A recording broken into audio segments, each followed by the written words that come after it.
की त्याच्यामध्ये ठिकठिकाणी तीच गोष्ट सगळीकडे ऐकायला आणि बघायला मिळते.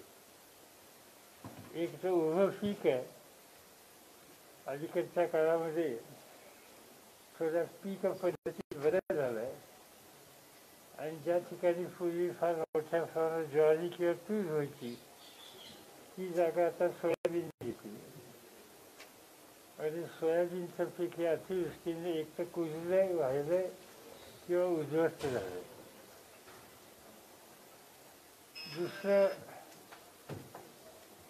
साधारणतः या जिल्ह्यामध्ये 5 वर्षाचा जर तुम्ही आढावा घेतला तर 5 वर्षात 2 ते 3 वर्ष ऊसाचं पीक या जिल्ह्यात राहतं आणि 1-2 वर्ष दुष्काळामुळे ते काही पीक घेता येत नाही. पण यंदाच्या वर्षी ऊसाची लागण बरी होती आणि मला पुढच्या वर्षी या जिल्ह्यामध्ये ऊसाची लागण फार मोठ्या प्रमाणात होईल असं चित्र दिसतं. पण या अतिवृष्टीचा परिणाम ऊसाच्या पिकावर सुद्धा झाला. ठिकठिकाणी ऊस पडलेले दिसतात. या जिल्ह्याची कारखानदारी जर लवकर सुरू झाली तर कदाचित काही ऊसाचा गळितासाठी विल्हेवाट लावणं शक्य होणार आहे. म्हणून राज्य सरकारच्या सहकार खात्याच्या संबंधितांशी आम्ही बोलणार आहोत की कारखानदारी लवकर सुरू करता येईल तर तो प्रयत्न करावा. पण त्याला दुसरी एक अडचण आहे की ऊसाच्या क्षेत्रामध्ये जाऊन ऊसाची तोडणी वाहतूक करणं या चिखलामुळं तसं सोपं नाही आहे. पण तो प्रयत्न आता काल मला अरविंद गोरे भेटले होते आणि त्यांनी सांगितलं की त्यांच्या कारखान्यामध्ये त्यांनी तोडणी वाहतुकीची जी अडचण येणार आहे त्यासाठी त्यांनी मशीन तोडण्याची ही जवळपास 20 मशीन्स ही एकत्रित करायला त्यांनी पावले टाकली. तसे प्रयत्न बाकीच्यांनी केले तर त्याचा उपयोग होईल. पण तरीही ऊसाचं नुकसान हे झालेलं आहे, ते काही आपण भरून काढू शकत नाही. तिसरं सगळ्यात जास्त नुकसान म्हणजे काल मी काही ठिकाणी सांगितलं की समजा एखाद दुसरं सोयाबीनचं पीक गेलं तर त्या वर्षाचं नुकसान आहे. पण वस्तुस्थिती अशी बघायला मिळते की पाण्याचा प्रवाह बदलला आणि नदीतल्या मातीसकट ती जमीन शेती ही एकदम उद्ध्वस्त झाली आणि म्हणून एक पीक जाणं तर त्या वर्षाचं नुकसान आहे. पण जमिनीच उद्ध्वस्त होणं याचा अर्थ तो शेतकरी अनेक वर्ष त्याला त्यातनं उभं राहणं काही सोपं नाही. त्याला फार मोठ्या प्रमाणात मदत केल्याशिवाय ते संकट त्या ठिकाणी दिसते. आणखीन एक चित्र दिसतं कॉमन की शेतकऱ्यांच्या ज्या स्वतःच्या जमिनी आहेत त्याची बांधबंदीची ठिकठिकाणी ते सगळे बांध फुटले आणि ते संबंध बांधबंदीशी करणं तसं सोपं नाही शेतकऱ्याच्या दृष्टीने. आधीच तो मोडलेला आहे आणि त्याच्यात हे संकट. तिसरी एक गोष्ट अशी बघायला मिळते की काही ठिकाणी नदी का ओढा का त्याला धरून लोकांनी विहिरी घेतल्या, ऑइल इलेक्ट्रिक हे घेतले, पाईपलाईन टाकल्या. अनेक ठिकाणी हे सगळंच वाहून गेले आणि त्यामुळे तेही नुकसानीचं एक स्वरूप दिसतं. काही ठिकाणी सर्व जनावरं वाहून गेले तर लोक सांगतात. काही ठिकाणी घरदारं पडली इथे दिसतात आणि गाव पातळीवरचे रस्ते सगळे उद्ध्वस्त झालेले आहेत आणि त्याच्यासाठी सुद्धा फार मोठी गुंतवणूक करण्याचा प्रसंग आहे. आता साधा हे संकटाचं स्वरूप स्थानिक लोकांशी आणि आमच्या सगळ्या सहकाऱ्यांशी बोलल्यानंतर आणि प्रत्यक्ष पाहिल्यानंतर आज आता दिसते. आता याचा मार्ग कसा काढायचा? आपल्याकडे काही धोरणं आहेत राज्य सरकारची आणि केंद्र सरकारची. तर राज्य सरकार त्यांच्या पद्धतीने जी काही मदत करायची असेल तर ते करण्याच्यासाठी प्रतिवर्षी तरतूद करतं, पण महाराष्ट्राच्या इतिहासामध्ये आर्थिक संकट कधी राज्यावर नव्हतं एवढं आत्ता आलं. आणि म्हणून आपण कर्ज काढण्याशिवाय गत्यंतर नाही, ते कर्ज आपण काढतो. आणि माझा आग्रह राहील, उद्या राज्याचे मुख्यमंत्री साहेब इथं येऊन बघून गेले की त्यांना भेटून नंतर की महाराष्ट्राने यावेळेला या लोकांना बाहेर काढण्याच्यासाठी मोठ्या प्रमाणात कर्ज घ्यायचं झालं तर ते कर्ज घ्यावं.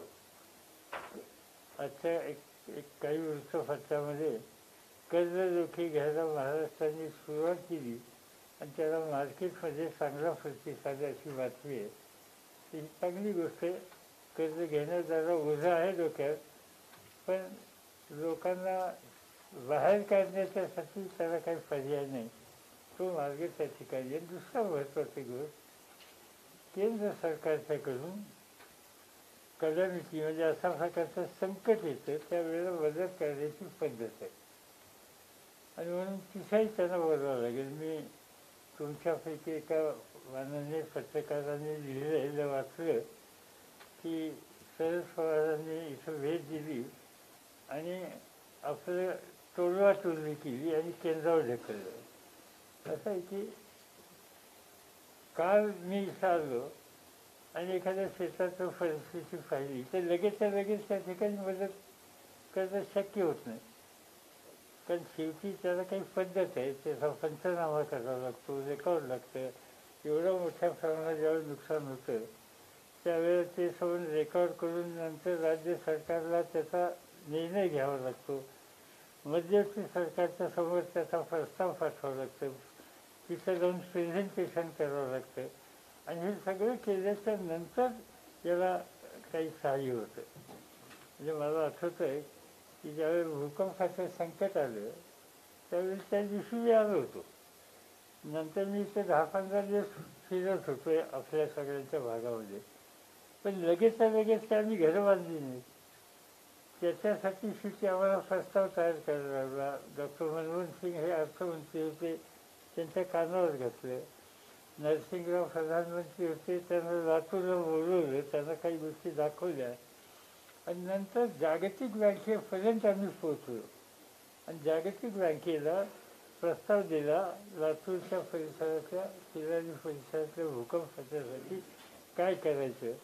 आणि नंतर तो जागतिक बँकेने प्रस्ताव मंजूर केल्यावर साधारणतः महिना 1.5 महिन्यामध्ये आम्ही प्रत्यक्ष कामाची सुरुवात केली. आणि मला आनंद एका गोष्टीचा आहे की एवढं मोठं संकट असताना सुद्धा लोकांनी त्या संकटामध्ये सहकार्य केलं आणि आपण संबंध या भूकंपग्रस्तांना बाहेर काढण्याच्यासाठी काही ना काहीतरी करू शकू. पण ते मी आलो त्या दिवशी केलं नाही, त्यासाठी काही पार्श्वभूमी तयार करावी लागते. त्यामुळे ज्या आपल्या सहकार्यांनी लिहिलं की आम्ही तोडवाटोलवी केली त्यांना मी धन्यवाद देतो की हा त्यांच्याकडे काहीतरी जादू दिसते की आले की लगेच लगेच सगळे प्रश्न सोडवण्याच्या संबंधीची. आमची विनंती की ती जादू जरा आम्हालाही खाजगीत सांगा, म्हणजे आम्हालाही त्याचा उपयोग होईल.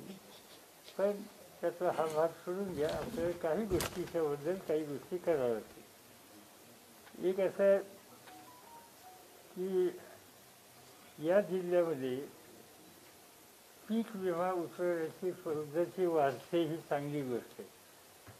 पण त्या पीक विम्याच्या संबंधीच्या काही निकषाच्या तक्रारी लोकांनी आल्यात. उदाहरणार्थ माझ्या पिकाचं नुकसान झालं, विमा जिथं काढला 72 तासाच्या आत त्याचे फोटो काढायचे आणि अपलोड करायचे. खरं म्हणजे ते हे शेतकऱ्याच्या दृष्टीने तेवढं सोपं नाही, लगेच फोटो काढून ते अपलोड करणं वगैरे. आता खरं सांगायचं अपलोड मला सांगितलं तर मी करू शकणार नाही. मी माझ्या स्टाफला सांगेन हे अपलोड करा म्हणून, आणि हा तो विचारा हा अपलोड करून लगेच विमा कंपनीला पाठवेल. पण ठीक आहे, तो नियम आहे. तर आता जेव्हा राज्य आणि केंद्राची आम्ही चर्चा करू त्यावेळेला पीक विम्याच्या संबंधीच्या निकषाच्या ज्या अडचणी आत्ता बघायला मिळतात त्या एक्सेप्शन आत्ता हे संकट आहे म्हणून यावेळेला त्याला जरा शिथिलता द्यावी, सवलत द्यावी अशी एक मागणी त्या ठिकाणी मी करून गेलेलं आहे. त्यानंतर एक दुसरी गोष्ट या ठिकाणी दिसते की सोयाबीन लोकांनी घेतली, काढलं आणि त्याचं ढीक करून ठेवलं आणि पावसाच्या पाण्याच्या प्रवाहात ते वाहून गेलं. आता जे वाहून गेलं त्याचे पंचनामे तिथं करायला दिसत नाही फारशी माहिती. तर या वाहून गेलेल्यांना सुद्धा नुकसान भरपाई देण्याच्यासाठी आता नियमात तरतूद नाही. त्याच्याबद्दल फेरविचार करायची मागणी त्या ठिकाणी आम्हाला करावी लागेल, तो आम्ही हे करावं लागेल. त्यानंतर दुरुस्ती एक तर शेतीच्या जमिनीची दुरुस्ती, जमीनच वाहून गेली तर त्याची तरतूद आपल्याकडे तशी नाही. त्याच्याशिवाय आपण अगदी जुन्या काळात दुष्काळी परिस्थितीत या जिल्ह्यामध्ये छोटे मोठे पाझर तलाव वगैरे जे घेतले त्याचंही नुकसान झालेलं आहे. मगाशी मी सांगितले रस्त्यांचं नुकसान झालेलं आहे आणि पाटबंधारे प्रकल्पातले काही कॅनाल वगैरे याचे नुकसान झाले. या सगळ्या गोष्टीच्यासाठी जिल्हा नियोजन मंडळाच्याकडे जी निधी आहेत ते निधी पुरेसे होणार नाही आणि म्हणून GPDCवर हे नुसतं अवलंबून ठेवून चालणार नाही. याला एक स्वतंत्र मदत ही देण्याच्या संबंधीचा निर्णय हा राज्य आणि केंद्र सरकारला घ्यावा लागेल. त्यासाठी आम्हा लोकांचा आग्रह पाठपुरावा करण्याच्या बद्दलची भूमिका असेल. साधारणतः हे सगळे प्रश्न आहेत. त्याच्या बऱ्याच प्रश्नांना नेहमीच्या चौकटीत जी नियमावली आहे त्याच्या बाहेर जाऊनसुद्धा आपण पावलं टाकल्याशिवाय आपण या संकटातून लोकांना बाहेर काढू शकू असं वाटत नाही.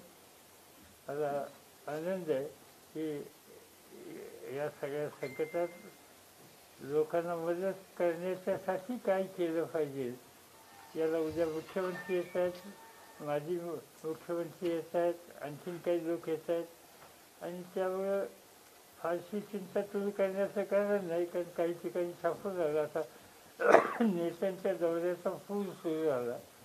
आता समजा आलो नसतो तर जिंकून बघितलं नाही असंही म्हणजे असते. तर म्हणून जरा या सगळ्या प्रश्नाकडे आपण सगळेजणच पॉझिटिव्ह दृष्टीनं पाहू आणि लोकांना कसं मदत करता येईल. हा जिल्हा हा सगळा दृष्टीमध्ये तुमचाच नाही पण या राज्यात जिथे जिथे हे प्रश्न झाले त्या ठिकाणी लोकांना आपण कसं बाहेर काढू हे आव्हान आपल्या पुढे आहे आणि ते येत्या काही महिन्यात आहे, ते काही 1-2 दिवसाचं नाही. किंवा सगळ्यांचं सहकार्य त्याला मिळेल याचा मला विश्वास आहे. आजची वृत्तपत्र चालल्याच्या नंतर स्थानिक पातळीची सोलापूरची बहुसंख्य वृत्तपत्रांचा दृष्टिकोन पॉझिटिव्ह आहे आणि त्या पॉझिटिव्हच्या वतीने हे करण्याची गरज आहे. हे तुम्ही चांगल्या दिशेने मांडले. त्याचा उपयोग जे निर्णय आम्हाला राज्य आणि केंद्र सरकारकडनं करून घ्यायचे त्यासाठी तुमचं हे वृत्त आम्हाला लोकांना उपयोगी पडेल हे मी मुद्दाम या ठिकाणी सांगतो. तुम्हाला आता काही विचारायचं असेल तर विचारू शकतो. दरवेळेला असं का होतं की महाराष्ट्रात कुठलंही संकट आलं की शरद पवार सर्वात आधी असतात आणि त्यानंतर बाकीची सगळी नेते मंडळी किंवा माननीय मुख्यमंत्री येताना दिसतात? असं काय नाही, सगळेजण येतात. मला गप बसवत नाही म्हणून मी असं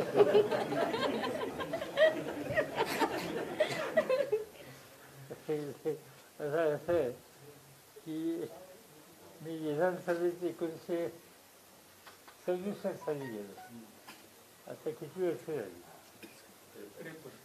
53 काहीतरी वर्ष झाली आणि या 53 वर्षात विधानसभा, लोकसभा, विधान परिषद, राज्यसभा त्याच्यात एकही दिवस लोकांनी मला सुट्टी दिली नाही, एकही दिवस. आता एवढं ज्या लोकांनी दिलं त्या लोकांच्या संकटाच्या काळात आपण कसं बघायची भूमिका अस्वस्थ होतो माणूस. माझ्यासारख्याला चेंज करेल होतं.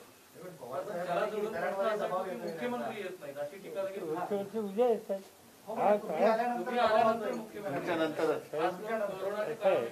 माझ्या हातात प्रशासनाची जबाबदारी नाही. ज्यांच्या हातात प्रशासनाची जबाबदारी असते त्यांना अनेक निर्णय घ्यावे लागतात आणि ते निर्णय घेण्याच्यासाठी त्यांना मुंबईमध्ये कार्यालयामध्ये थांबावं लागतं. आणि तिथं बसून ते निर्णय घेऊन मग नंतर बाहेर फिरलं तर त्याची जास्त उपयुक्तता असते. मी बघतोय आता तुम्ही बघितलंय की या पुराच्या वेळेला असो किंवा मधल्या काळात जी संकट आली कोरोनाची, त्यावेळेसुद्धा मुख्यमंत्र्यांना आम्ही विनंती केली की तुम्ही एका ठिकाणी बसा आणि तुम्ही सगळ्या जिल्ह्यांची संपर्क साधून निर्णय इथे घ्या.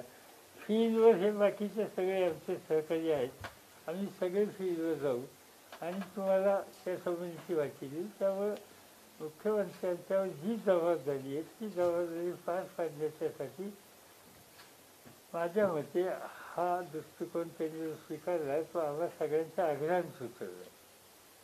तुमच्या आग्रहामुळे बाहेर पडत नाही, माझ्या आग्रहाने नाही. विचारतो, मदत मिळण्याची पद्धत आहे, एक पद्धत असते हे मान्य आहे. मात्र एरवी ही मदत जाहीर करायला बराच वेळ लागतो आणि ती मिळायला सुद्धा शेतकऱ्यांना 6 महिने 8 महिने वर्ष येऊ शकतं. तर मग खरं त्या शेतकऱ्यांना मदत होते का? बऱ्याच वेळ सुटून जातात. ही गोष्ट उची होती, ही गोष्ट खरी. आता मगाशी मी तुम्हाला भूकंपाचं सांगितलं, तर भूकंपाचं प्रत्यक्ष उभं करायला वर्ष 1.5 वर्ष लागलंच ना, कारण त्याचं स्वरूप इतकं मोठं होतं. तसंच या अतिवृष्टीचं स्वरूपसुद्धा नेहमीपेक्षा मोठं आहे. त्यामुळं कसं आहे, आता माझ्या शेतात नुकसान झालं असेल तर रेकॉर्ड काय, रेकॉर्ड शेवटी पंचनामा केला पाहिजे. तो पंचनामाचा रेकॉर्ड कसा खाली तहसीलदारकडे जाईल, तहसीलदारकडनं डेप्टी कलेक्टर किंवा कलेक्टरकडे जाईल आणि तिथून मंत्रालयामध्ये जाईल. या सगळ्या गोष्टीला काही एक कालावधी आहे आणि त्या मंत्रालयात गेल्यानंतर सुद्धा मंत्रिमंडळाच्या समोर प्रस्ताव जाऊन त्याला मान्यता मिळणं नंतर ते खाली येणं ही प्रोसिजर लोकशाहीमध्ये करावी लागते. नाहीतर मग काय होतं, त्याच्या चौकशा सुरू होतात आणि त्या चौकशाच्या भीतीने अधिकारी 10 वेळी विचार करतात. म्हणत होते शेतकऱ्यांशी बोलत असताना, शेतकऱ्यांशी बोलताना असं म्हणाले की प्रधानमंत्र्यांना या संदर्भात भेटावं लागेल, खासदारांचं शिष्टमंडळ वगैरे. नाही, असं की प्रधानमंत्री मी काय सुचवलं, कारण इथे जिल्हाधिकाऱ्यांनी आम्हाला एक सबंध जिल्ह्याचं चित्र मांडलं. मी त्यांना विनंती केली की तुम्ही हे जे चित्र मांडलं चांगली गोष्ट आहे, हे जर थोडं इंग्रजीमध्ये करता आलं किंवा हिंदीमध्ये करता आलं तर आम्ही केंद्राच्या सुद्धा नजरेला हे आणू, त्यांना पाहून देत की हे तुम्ही जे प्रत्यक्ष सबंध चित्र आहे की जमिनीची अवस्था काय, रस्त्यांची अवस्था काय, पिकाची अवस्था काय, हे प्रत्यक्ष पाहिलं त्याचा परिणाम होतो, त्याचा उपयोग होतो. पवारसाहेब, करजखेडा आणि पाटोदा या भागात गेल्यानंतर तिथले शेतकरी म्हणत होते की जलयुक्तीची जी कामं झालीत ते जलयुक्तीची जी कामं झालीत ते रुंदीकरण आणि खोलीकरण व्यवस्थित न झाल्यामुळे आमच्या पिकाचं नुकसान झालं असं शेतकरी म्हणत होते. ठीक आहे, असू शकतात काही ठिकाणी तक्रारी या जुन्या कामाच्या संबंधी, पण माझा आत्ता प्रयत्न हा राहील की आता पहिलं लोकांना मदत कशी करायची ते करू, त्यांना सावरायचे कसं ते बघू आणि त्याच्यानंतर मग जरा शांतता झाल्यावर बघूया काय कुठं चुकलं का काय. पण आत्तापासून आपण चुकाची जर उजळणी करत बसलो तर अधिकाऱ्यांच्याकडनं जरा हात आवरला जातो कामाला, ते होऊन देतं कामाला. आणि रबीला आता आपल्या समोर देखील काही काल शेतकऱ्यांनी सांगितलं की तात्काळ मदतीची गरज आहे. ते सगळे पंचनामे वगैरे सगळं सोडून काही विशेष पॅकेज शेतकऱ्यांना पेरणीपुरतं देण्यासाठी तुम्ही सांगाल का? एक म्हणजे आधार काय त्याला, समजा मी सांगितलं की तुमचं नुकसान झालं, काय माझ्याकडे काय आधार आहे किंवा जो मंजूर करणारा अधिकारी आहे त्याच्याकडे काय रेकॉर्ड आहे.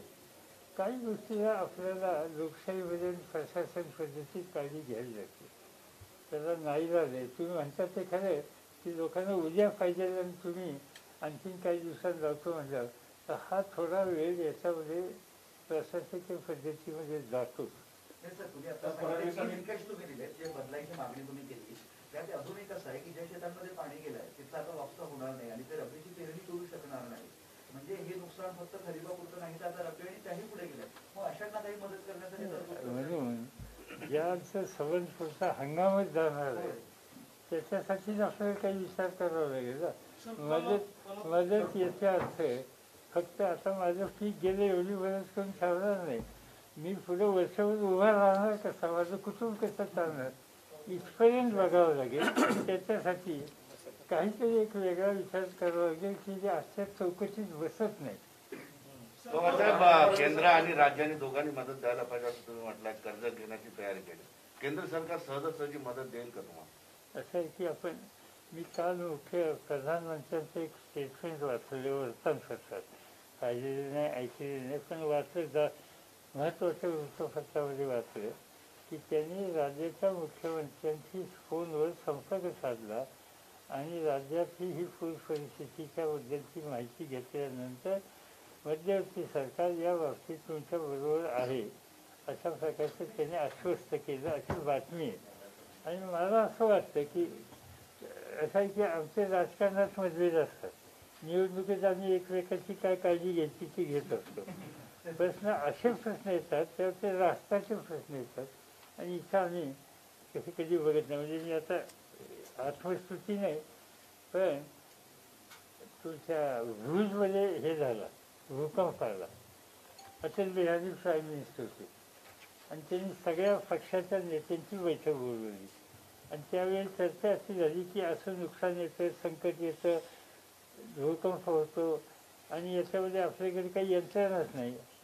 मग ती यंत्रणा केली पाहिजे ह्याची चर्चा सुरू झाली आणि मग हे कोणी काम करावं तर तिथं माझं नाव सुचवलं आणि माझं नाव सुचवताना सांगितलं का तर लातूर, म्हणजे इथल्या भूकंपाच्या वेळेला यांनी जे केलं आणि या देशाच्या संकटाला तोंड देण्याच्यासाठी जी पॉलिसी आहे ती पॉलिसी मी तयार करायला भाजपचे प्रधानमंत्री असताना सुद्धा ते काम माझ्यावर सोपवलं, मंत्रिपदाचा दर्जा मला दिला आणि 2 वर्षात आम्ही तो प्रस्ताव तयार करून आज जे आपण बघतो ना की मदत होते किंवा इथं काहीतरी एखादा डोंगर पडला तर ते लष्करासारखे कपडे घातलेले लोक जे येतात हे इंडिया हे सगळं त्यातनं आलेलं आहे. पण सांगायचं तात्पर्य असं की हा निर्णय घेताना त्यांनी पक्ष बघितला नाही. आज अशा काळात आम्ही कोणी पक्ष वागण्याच्या संबंधीची भूमिका घेत नाही. देवेंद्र फडणवीस सहकार्य करत असतील स्वागत आहे, आणखीन कोणी करत असतील त्याचंही स्वागत आहे. आपण संकटग्रस्त माणसाला कसं बाहेर काढायचं ते पहिले बघूया. प्रश्न याच्यासाठी विचारला मी की छोट्या छोट्या कारणावरून केंद्र सरकार आपल्या महाराष्ट्र सरकारला कात्रीत पकडण्याचा प्रयत्न करत आहे, सगळ्या बाजूने घेरण्याचा प्रयत्न करत आहे. आता त्यामुळे त्यांची मानसिकता किंवा त्यांची भावना आहे का सरकारला मदत देण्याची का आणखी कात्रीत पकडणार?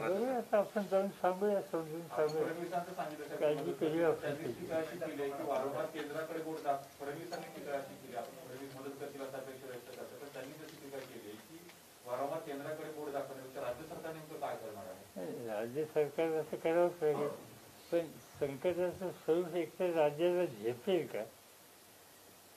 तुम्ही आजच्या वर्षांपासून बातमी आहे चांगलं आयदर लोकसत्ता किंवा कसं तरी की महाराष्ट्र सरकारने काल कर्ज रोखे त्याची 18 का 19,000 कोटीची घेतली. आजच्या वर्षांपासूनची बातमी, हे कर्ज रोखे का घेतले, हे कर्ज घ्यायची वेळ का आली? एकेकाळी महाराष्ट्रात कधी कर्ज घ्यावं लागलं नव्हतं असं.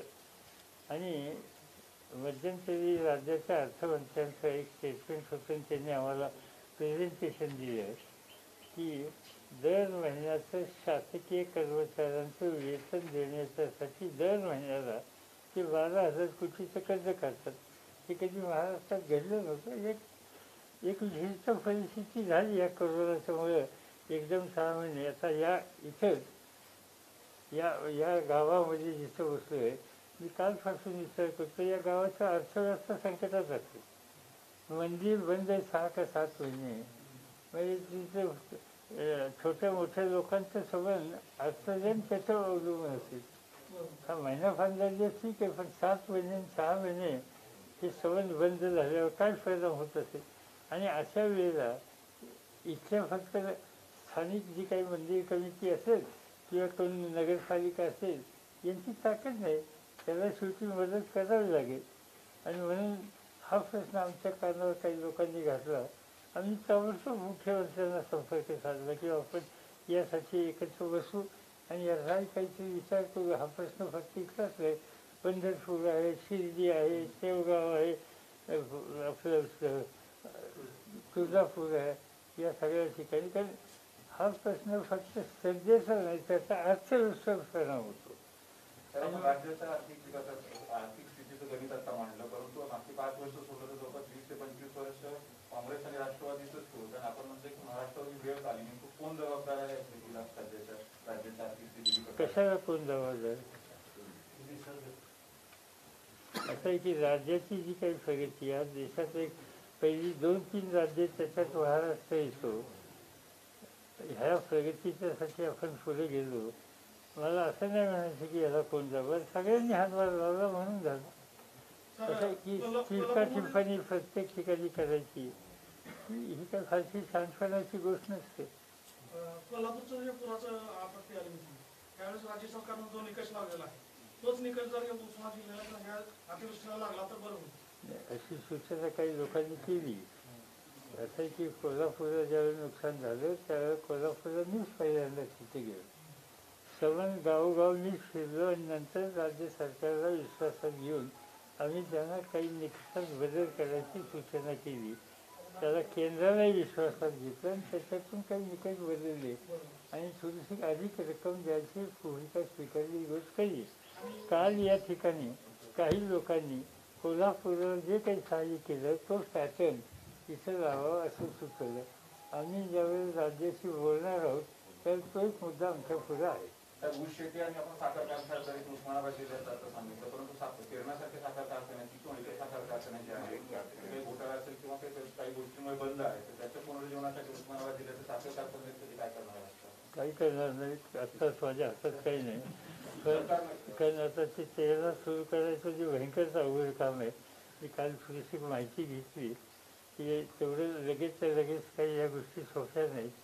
पण काही ठिकाणी आता तुळजाभवानी आहे. मला असं वाटतं की तुळजाभवानी उद्या राज्य सरकारच्या सहकार खात्याने टेंडर काढले तर तो चालवण्याच्यासाठी लोक पुढे येतील, तो कारखाना चालू होऊ शकतो.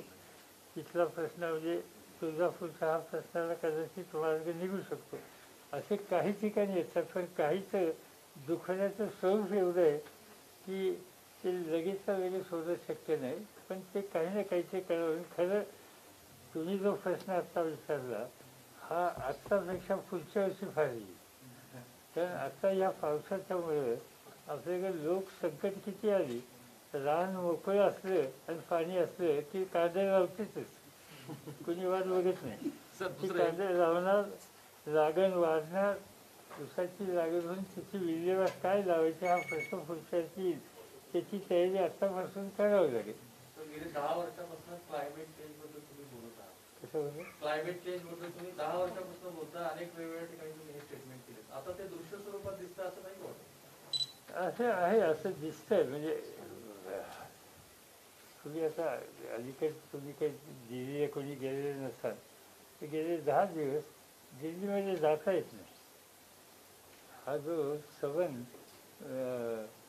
आपल्याकडे धूळ बी येतो ना, असं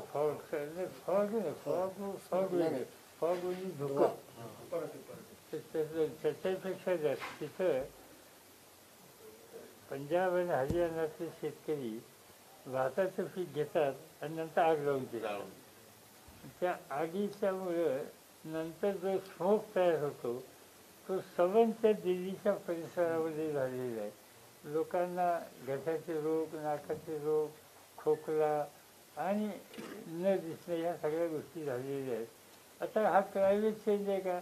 येस, क्लायमेट चेंज आहे, पण हे आमच्या कृपेने नाही, निसर्गाच्या कृपेने नाही, हे आमच्या लोकांनी पेटवलं आणि त्यामुळे हे सगळे घडलेले. तर अशा काही ना काहीतरी कारणांमुळे आत्ता माझ्या आजच मी कालपासून एक पुस्तक वाचतोय. त्याच्यात पाणी या प्रश्नावरचं ते पुस्तक आहे आणि त्याच्यामध्ये पाणी आणि दुष्काळी परिस्थिती आणि अतिवृष्टी ही कशी होते याच्यावरचं त्यांनी निष्पन्न संबंध दिलेले आहे. आणि त्याचा अर्थ निष्कर्ष असा आहे की क्लायमेट चेंजचे सगळे परिणाम आहेत. पण क्लायमेट चेंजच्या विषयाला विचारतो तर आपल्या शेतकऱ्यांनी आता याचं सामोरं जायला तयार राहिलं पाहिजे. प्रत्येक वर्षी जर असं नुकसान होत राहिले शेतकरी कधी उभारणार? म्हणजे शेतकऱ्यांनी आता पीक पॅटर्न किंवा या सगळ्या गोष्टी बदलल्या पाहिजे. हे असं सांगतात लोक. आता आमच्या पुणे मुंबईचे आमचे सगळे तुमच्या जातीतले, जात म्हणजे फक्त काय मी दुसरी जातून तर हे लोक नेहमी लिहित असतात, मराठवाड्यातला ऊस बंद करा, मराठवाड्याची कारखानदारी बंद करा. अरे आता सगळं मराठवाड्यातच बंद करा, आम्ही फक्त बारामतीला कारखाने काढू आणि त्याच्या लोकांना प्रश्न तो योग्य नाही. त्यामुळे प्रश्न असा आहे की कारखानदारी इथेही करा, ऊस लावायचा असेल तर ऊस लावा, पण त्या ऊसाला आत्ता आमचा सगळा प्रयत्न असा आहे की कमीत कमी पाण्यामध्ये हे पीक कसं घेता येईल. आणि याच्यासाठी राज्याच्या सगळ्या ऊस उत्पादक शेतकऱ्यांनी सगळ्या कारखान्यांनी मिळून एक संस्था काढली वसंतदादांच्या नावाने, वसंतदादा शुगर रिसर्च इन्स्टिट्यूट. मी अध्यक्ष त्याचा आहे. आणि त्याचं आता आम्ही गेल्या 15 दिवसाच्या पूर्वी आपला राजेश्वरमधला सण कुठला घनसावंगी अंबड तालुक्यात अंबड तालुक्यामध्ये तिथं आम्ही आता तिथं काहीतरी 150 एकर जमीन आत्ता विकत घेतली आणि आम्ही तिथं या ऊसाच्या क्षेत्रात कमीत कमी पाण्यामध्ये हे पीक कसं घेता येईल, विशेषतः मराठवाड्यामध्ये या संबंधीचं संशोधनाचं काम आम्ही त्या ठिकाणी सुरू करतो. आणखीन एक 2-3 महिन्यात 4 महिन्यात आमच्या कामाची सुरुवात होईल. हेतू हा आहे की ज्या कसं आहे की शेतकऱ्याला शेवटी 2 पैसे देणारं पीक कोणतं आहे. हातात जर विचार केला तर शेतकरी म्हणतो की मला ऊसाचं पीक सोयीचं आहे आणि त्यामुळं ते ऊसाचं पीक घ्यायचं असेल आणि पाणी कमी असेल तर मग त्या पिकात काही दुरुस्ती करता येईल का, कमी पाण्यावर येणार आहे की. आज जे 10 दिवसांनी पाणी देतं, मी इंडोनेशियामध्ये बघितलं की 40 दिवसांनी पाणी तिथं ऊस देतात.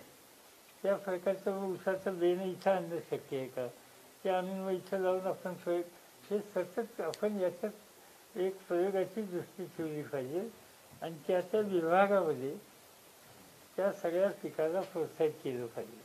सर, कृषी विधेयक जे झाले केंद्राने 3 पारित केले, तर त्या संदर्भात काय कसं पाहता आपण? असं आहे की त्यातल्या काही गोष्टीच्या संबंधी लोकांचा विरोध आहे. म्हणजे आता हा विशेषतः विरोध तुम्ही कुठे दिसतोय?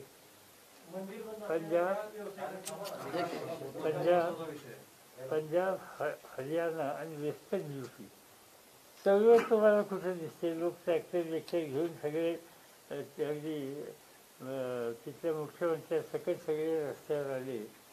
हे आपल्याला त्या सगळ्या परिसरावर दिसेल. त्याचं महत्त्वाचं कारण हे आहे की या देशामध्ये गहू आणि तांदूळ याची मोठ्या प्रमाणात खरेदी सरकार म्हणजे अन्न मंडळ, फूड कॉर्पोरेशन ऑफ इंडिया, ज्याचा अध्यक्ष मी 10 वर्ष होतो, त्याच्या वतीनं ती खरेदी केली जाते आणि त्याच्यासाठी मिनिमम सपोर्ट प्राईस MSP, ज्याला उत्पादन खर्चाचा विचार करून त्याला किमान किमतीची गॅरंटी ही केंद्र सरकार देतं. आज काय केलं आहे, आज त्यांनी सांगितलं की मार्केट सगळ्यांना खुलं, चांगली गोष्ट आहे. आमची काही तक्रार नाही, महाराष्ट्रात होतच खुले, आमच्याकडे काही इथं नाही. लातूर जिल्ह्याचा किंवा तुमच्या उस्मानाबाद जिल्ह्याची द्राक्ष ही भारताच्या बाहेर जात होती, कुणी काही बंधन घातलं होतं, आपल्याकडे मोकळंच होतं.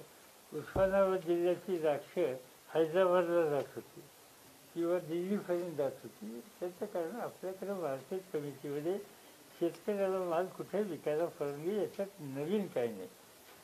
नवीन काय आता याच्यामध्ये दिसलं की पूर्वीच्या काळामध्ये हा गहू किंवा तांदूळ खरेदी करायला किमान किंमत देण्याच्या संबंधीचा निर्णय मंत्रिमंडळाचा असायचा.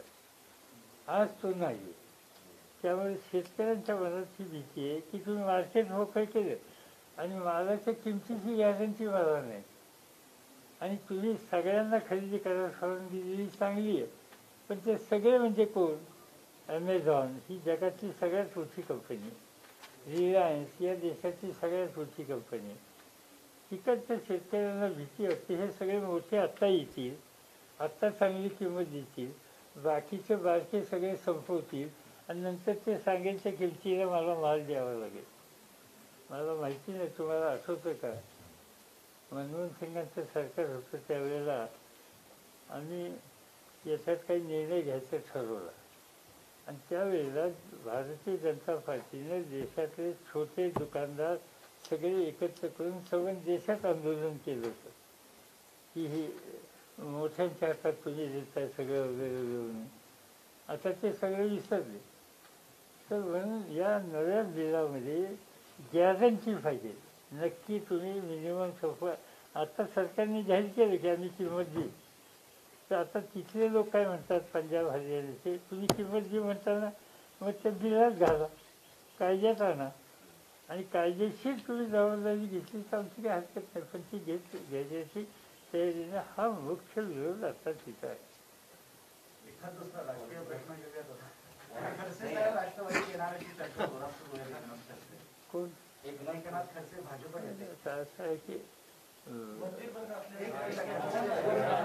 खडसे साहेब हे महाराष्ट्राचे विरोधी पक्ष नेते होते.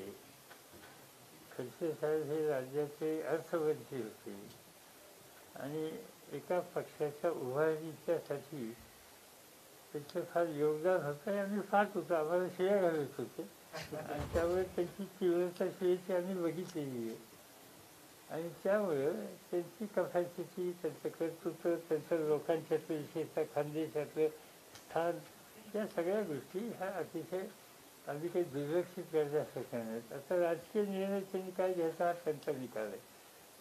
आज असं दिसतं की तुम्ही एक गेले 15, 20, 25 वर्ष जर बघितली महाराष्ट्राची विधानसभा, तर विरोधकांच्या बाजूने सगळ्यात प्रभावी खडसे होते, विरोधी पक्ष नेते होते. दुर्दैवानं त्यांनी दाखवलेलं कर्तृत्व, त्यांनी केलेला त्याग, त्यांनी केलेलं कष्ट याची नोंद घेतली नाही असं कदाचित वाटत असेल, मला माहिती नाही. आणि तसं वाटल्याच्या नंतर माणूस कधीतरी या विचाराशी येतो, जिथं नोंद घेतली जाते तिथं जावं का. लोकांच्या असं लोकांना एखाद्या पक्षाबद्दल विश्वास वाटत असेल तर काय करायचं. तर मधल्या काळात काही मंडळी जास्त विरोधी पक्षात आहेत की राष्ट्रवादी किंवा काँग्रेसमध्ये येऊ इच्छितात अशी चर्चा आहे. खास करून ते तुम्हाला सोडून गेलेले होते. ही चर्चा निश्चित आहे, त्याचा विचार आम्ही करतो. तो करत असताना आम्ही काही भाग ठरवले. आता उदाहरणार्थ उस्मानाबाद, आम्ही उस्मानाबादचा निकाल घेतला की इथे एंट्री नाही. गेले सुखाने राहा आहे तिथं सुखाने राहा. सर, राज्यपालांचे जे काही इंटरफेअरचे स्टेटमेंट येऊ लागले ते यावे, त्यामुळे तुम्हाला काय वाटतं राज्यपाल पदाची गरिमा? त्याच्यात काय सांगायचं, काही केंद्रीय गृहमंत्र्यांनी सांगितलं काय करायचं. राज्यपालांनी जी भाषा वापरली ती त्याच्या पदाची प्रतिष्ठा वाढवणार आहे का. मी आता अनेक वर्षापासून महाराष्ट्रातले साधारणतः 1957 सालापासूनचे सगळे राज्यपाल पाहिले आणि नंतर 67 पासूनच्या सगळ्या राज्यपालांशी माझा डायरेक्ट संबंध आला. पण असं भाष्य करण्याच्या संबंधीची भूमिका कोणी दाखवली नव्हती. हे पद देशातलं अत्यंत महत्त्वाचं पद आहे. त्या पदाची प्रतिष्ठा ठेवली पाहिजे. त्या पदाची जशी प्रतिष्ठा ठेवली पाहिजे तसं मुख्यमंत्री याही पदाची प्रतिष्ठा ठेवली पाहिजे. आणि ती प्रतिष्ठा जर राज्यपालांच्याकडून ठेवली गेलेली नाही तर साहजिकच अस्वस्थता येते. पण मला एक चांगली गोष्ट आहे की देशाच्या गृहमंत्र्यांनी त्यांचे जे काही कारभारणी करायची ती काल केली. काही स्वाभिमान असेल तर त्यांनी ह्या पदावर राहायचं का नाही हा विचार करावा. पण जाहीरपणाने केंद्राच्या गृहमंत्र्यांनी टीका टिप्पणी करून सुद्धा मी त्या जागेवर बसणार असेल तर ठीक आहे. त्यांनी पदावर राहू नये असं वाटतं ना ज्या पद्धतीने. असं मी कोण सांगणार. त्याच्यामध्ये म्हणजे ज्याला थोडा सेल्फ रिस्पेक्ट आहे असा माणूस राहणारच नाही असं मला वाटतं. सर दुसरे तुम्ही या पदावर राहू नये राज्य सरकारला आम्ही कोण सांगणार. त्याला केंद्र सरकारने नेमलेले. एक चित्रपटातला एक असे एक व्हिडिओ सगळीकडे फिरतोय एका चित्रपटातला होता की राज्य सरकारला सुद्धा राज्यपालांना परत पाठवण्याचा अधिकार आहे तर निर्णय घेतला.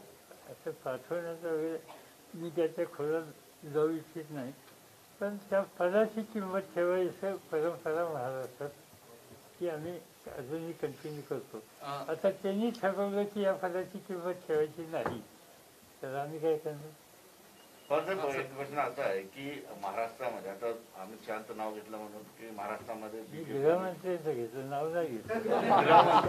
गृहमंत्र्यांनी असं म्हटलेलं आहे की महाराष्ट्रामध्ये बीजेपी आणि शिवसेना यांची फार म्हणजे टक्कर सुरू आहे, त्याच्यामुळे राज्यामध्ये धोका निर्माण होतो. काय होईल? बीजेपी आणि शिवसेनेमध्ये खूप मोठा राजकीय संघर्ष सुरू आहे महाराष्ट्रात, त्यामुळे हे राज्य असं कोण म्हणजे? गृहमंत्री असं म्हणजे सर, अधूनमधून महाराष्ट्रात राष्ट्रपती राजवटीचं सुरुवात भारतीय जनता पार्टीचे नेते करत असतात. संकेत दिले जात आहे, चर्चा होती. ठीक आहे. कसं की म्हणजे एक अनेक वर्षातून कधीतरी 5-7 वर्ष सत्ता मिळाली, ती 5-7 वर्ष संपल्याच्या नंतर अस्वस्थता येणार ना. सर, माझा प्रश्न तोच आहे, शिवसेना आणि बीजेपीच्या भांडणात काय तुमचा काय व्ह्यू आहे? त्यांचा फार संघर्ष सुरू आहे. कुणाचं भांडण? शिवसेना आणि बीजेपी. आम्हाला तर माहिती आहे असं की शिवसेना आमचं पार्टनर आहे. राष्ट्रवादी काँग्रेस पक्ष आणि शिवसेना आम्ही जीवाभावाने एकत्र काम करतोय. आम्ही काही कुणाशी भांडण करत नाही, कोण भांडते असं आम्हाला जाणवतही नाही. हां ठीक आहे, आता तुम्ही पत्रकार काही लिहिता, आता सामना हे वर्तमानपत्र आहे, त्या पत्रकारांनी लिहिलं तर आम्ही काही त्याच्यावर भाष्य करू, तो पत्रकारांचा अधिकार. तर राजू शेट्टी यांनी असं म्हटलं की 35,000 कोटी रुपये किमान केंद्र सरकारने द्यायचा. आता तो आकडा त्यांच्याकडनं कसा आला माहिती नाही, पण आता तुम्ही जे पाहिलेलं आहे त्यानंतर तुम्हाला काय वाटतं की किमान एवढ्या मदतीची जरी महाराष्ट्र सरकारला कर्ज काढावं लागेल? आता आकडे नाही मला सांगता येणार, पण मला एक दिसतंय की त्या भूकंपाच्या वेळेला ज्या पद्धतीनं नुकसान झालं आणि ज्या पद्धतीनं गुंतवणूक करायला लागली, तशा प्रकारे यावेळेला मदत करण्याची अवस्था दिसते. कारण इथं कसं झालं यावेळेला की आता मी तुमच्याच जिल्ह्यामध्ये फिरलं, इथं त्या गावातला प्रत्येक माणूस हा सफर झाला आहे. म्हणजे फक्त माझ्या शेतातलं नुकसान असं झालं, सगळ्यांचं झालं. किंवा आता रस्ते गेले, सगळ्यांना त्याची किंमत दिली. पाण्याचा प्रवाह बदलला, त्याची किंमत सगळ्यांना द्यायला.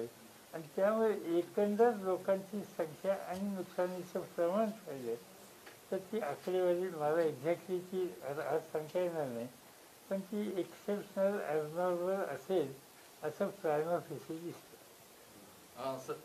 अमित शहानी मराठा आरक्षणासंदर्भात नेमकी मदत कधी मिळणार? त्याचं विचारावं लागेल अजून. असं अमित शहानी असं वक्तव्य केलं होतं की राज्यपालांनी मुख्यमंत्री महोदयांना जे पत्र लिहिलं त्यातले काही सेक्युलर किंवा बाकी इतर शब्द वापरायला हवे नव्हते, आणि त्याच्यानंतर तो वाद सुरू झाला. मुख्यमंत्र्यांनी त्यांना प्रत्युत्तर दिलं. त्याबद्दल आपल्याला काय वाटतं? तेच सांगितलं ना मी, केवळ अमित शहानी म्हणजे गृहमंत्र्यांनी, सॉरी मी नाव घेतलं, गृहमंत्र्यांनी त्या ठिकाणी राज्यपालांनी अशी भाषा वापरायची आवश्यकता नव्हती हे म्हणणं. म्हणजे आता अर्थात आपल्याकडे म्हण आहे, ती म्हण इथं लागू करण्या मला माहिती आहे की शहाण्याला शब्दाचा मता हे शहाण्याला, त्यामुळे इथं योग्य एखादा शब्द मला माहिती नाही.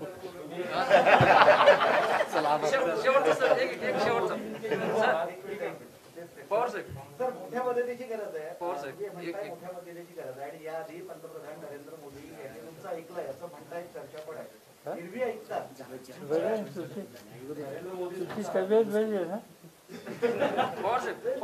नरेंद्र मोदी माझं ऐकतात म्हणजे कठीण झालं. चर्चा ऐकून येते म्हणून विचारतोय. स्वतः सांगतो राजकीय गुरु. म्हणजे हा जो त्याच्यावरती मी अनेक वेळेला क्लॅरिफिकेशन दिलेलं आहे. असं आहे की प्रधानमंत्री कोणी असते. आता हा जो इथला प्रश्न आहे ना, तो काल मी पाहिला की तुम्ही सगळे माझ्यापेक्षा ज्या इथं सगळं पाहतात, असे प्रश्न येतील त्यावेळेला शेवटी हायेस्ट लेवलला जाऊन बोलायची आवश्यकता भासते. आणि साधारणतः राज्यकर्ते कोणी असले तरी अशा स्थितीच्या वेळेला आपलं राष्ट्रीय कर्तव्य याचं स्मरण ठेवतात. आणि त्या पद्धतीनं मला असं वाटतं की जर प्राईम मिनिस्टरच्या पुढे जाता आलं तर आम्ही विनंती करू मुख्यमंत्र्यांना. मी तर मुख्यमंत्र्यांना हे सांगेन की विरोधी पक्षाचे प्रमुख लोक त्यांनाही घ्या, कारण त्यांनाही राज्याचा हिताचा विचार असेल तर आपण सगळे मिळून जाऊ. सर, शेवटचा प्रश्न. मराठा आरक्षणासंदर्भात उदयनराजे आणि संभाजीराजे महाराष्ट्रात गोंधळ घालतात आणि दिल्लीमध्ये काय भूमिका घेत नाहीत. म्हणजे ते तर मुजरा केल्यासारखं थोडक्यात आहे. त्यांना प्रश्न विचारणार आता राजांना आम्ही काय सांगणार हे काही प्रेरितचं काम नाही. माझे आभार व्यक्त थँक्यू.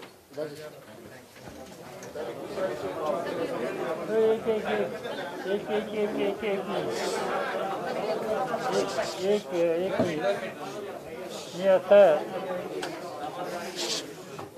मी आता परांज्याला जाणार होतो.